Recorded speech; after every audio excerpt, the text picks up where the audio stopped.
দুপৰীয়া স্কুলৰ পৰা আহি অকণমান যদি চিম্পল বাট স্পেচিয়েল টাইপৰ ভাত খাবলৈ মন যায় তেতিয়াহ'লে এনেকৈয়ে বনাই খাব পাৰে।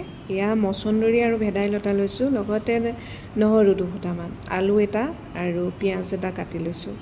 আলুটো আৰু মচন্দৰী পিঁয়াজ মই ভাতৰ লগতে পাতি দিছিলোঁ আৰু আগদিনাৰে মাছৰ চব্জি অকণমান আছে, গতিকে গৰম গৰম আলু পিটিকা অকণমান খাবলৈ পালে কিমান যে ভাল লাগে নহয়নে।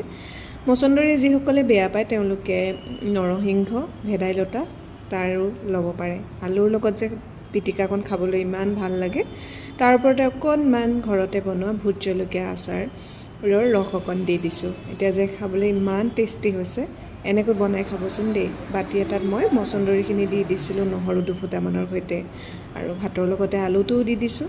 গতিকে এক গুলিত দুই চিকাৰৰ নিচিনা কথা নহয়নে। এয়া জাতিলাও আৰু মাছৰ আঞ্জা অকণমান আছিলে ৰাতিৰে, আৰু এয়া পিটিকা, গৰম গৰম পিটিকা ভাত, এনেকৈ খাই খুব ভাল লাগে। খাই চাবচোন কেতিয়াবা, আৰু ভিডিঅ'টো যদি ভাল পাইছে লাইক কমেণ্ট কৰিবলৈ নাপাহৰিব। বাৰু আজিলৈ আহোঁ, বাই বাই।